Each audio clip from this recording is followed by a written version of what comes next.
किसी भी AC technician की ज़िंदगी बदलने के लिए जो मेरी बेहतरीन वीडियो है ना, उनमें से एक वीडियो आज की वीडियो है। इसमें दो बातें आपको बताऊंगा। एक बात कि आप जब भी 2, 3, 4, 5 साल कहीं पे काम करते हैं, टाइम गुजारते हैं, उसके बाद क्या आप वाकई में आपकी ट्रेनिंग हो चुकी होती है?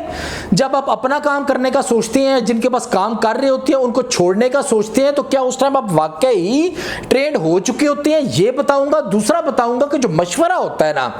किसी भी एसी का काम करने वाले एसी के टेक्नीशियन के लिए, चाहे वो बाहर के मुल्क में आ गया चाहे वो अपने मुल्क में मौजूद है, मशवरा उसको किस तरह तरक्की भी करा सकता है और किस तरह उसको तबाह बर्बाद भी कर सकता है।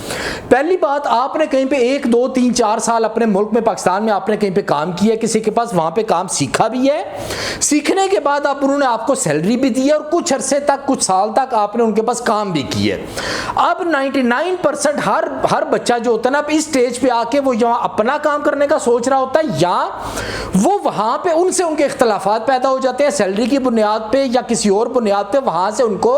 वो छोड़ना चाहता है। अच्छा, वहां पे अब छोड़ने के बाद वो बच्चा हमेशा 99% क्या करता है, उसी इलाके में अपना काम शुरू करता है। उसने अपने मोबाइल में उन्हीं के जो पुराने कस्टमर है ना, उन्हीं के कस्टमर के नंबर सेव किए होते हैं, उन्हीं के रिलेशन को इस्तेमाल करना चाह रहा होता है, उन्हीं का पूरा सिस्टम इस्तेमाल करना चाह रहा होता है और वहां से निकल के अपना काम शुरू करना चाहता है। और दूसरी तरफ जिनको वो छोड़ के जा रहा होता है उनको भी बुरा भला कह रहा होता है। ऐसे सारे बच्चे अपने ज़हन में एक बात रख लें कि अगर वहां से काम छोड़ने के बाद 3-4 साल के बाद आप इस काबिल नहीं हुए कि आप उस इलाके को छोड़ दें,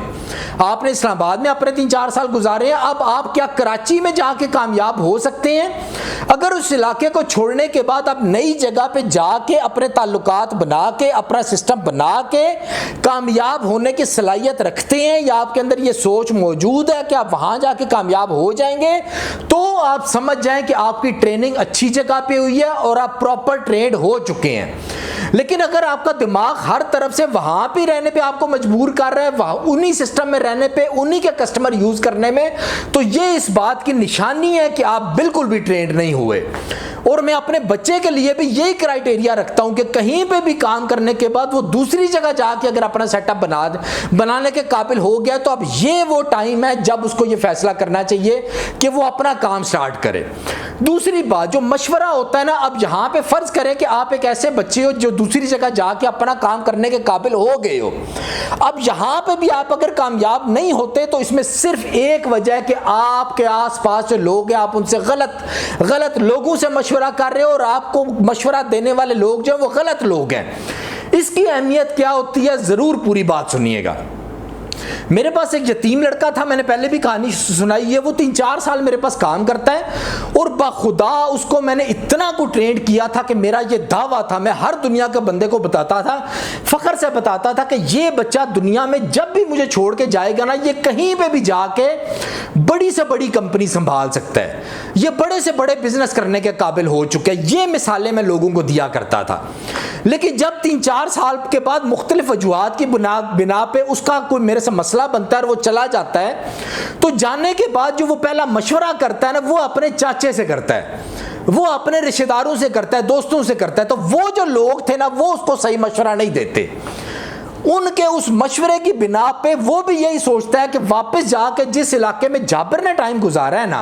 या जाबिर का कस्टमर था जो जाबिर की वजह से मेरी इस्लाम तो बनी है, वहां पे जाके काम किया जाए, वहां पे जाके उसी के कस्टमरों को मैसेज भेज के उसी के कस्टमर जो है वो खींचे जाएं और काम किया जाए। और जिसका बाखुदा मैं कलमा पढ़ के कहता हूं, मुझे 1% भी आज तक फर्क नहीं पड़ा इस चीज का। लेकिन उसको मशवरा देने वाले जो लोग थे ना, वो इस माइंडसेट के था। लेकिन जब वो मेरे साथ टाइम गुजार रहा था ना, मैंने उसको ट्रेंड किया था और मेरे मशवरों का उसकी जिंदगी पे क्या असर पड़ता था कि वो अपने घर के भी ताल्लुकात अक्सर जज्बात में आके खराब कर देता था, यहां तक कि उसके ससुराल, उसकी फुफ्फी, उसके बाकियों के साथ उसके ताल्लुकात खराब होने की हद तक, बिल्कुल खत्म होने की हद तक चले जाते थे। लेकिन मैं जब उसको मशवरा देता था और उसको जूते मारता था कि तुम जाओ उनसे जाके माफी मांगो, वो तुम्हारे बड़े हैं, उनसे तुम्हारा ताल्लुक अच्छा होना चाहिए, तुम क्या उनसे 20-20, 50-50 हजार रुपए चवल लोगों की तरफ वापस मांग रहे हो, इस तरीके से उसको मशवरे दिया करता था और उसकी लाइन, जिंदगी की लाइन जो है दोबारा बेहतर तरीके से चल पड़ती थी। लेकिन जब मुझे उसने छोड़ा था तो जिन लोगों से उन्होंने मशवरा किया था ना, वो घटिया माइंडसेट के थे, उन्होंने मेरे खिलाफ उसको बातें कही थी। अगर वो अच्छे माइंडसेट के होते ना, या मैं उनके पास उस टाइम मौजूद होता, तो मैंने उस यतीम बच्चे को जूते लगाने थे और बोलना था कि जल्दी वापस जाओ और उस बंदे से जाके माफी मांगो, उससे जाके बात करो, 2 3 4 दफा जाके उससे माफी मांगो, और फिर उसके बाद अगर आपने काम नहीं भी करना तो उसको राजी करते हुए, उसके मशवरों को साथ लेते हुए आगे अपनी जिंदगी की डायरेक्शन तय करो। तो अगर उस बच्चे के पास कोई भी एक आदमी ये मशवरा देने वाला होता, तो जो मैंने उसको इस काबिल बना दिया था कि वो जिंदगी में कहीं पे भी जाके बड़े बड़े कारोबार कर रहा होता, तो यकीनन वो आज कारोबार कर रहा होता।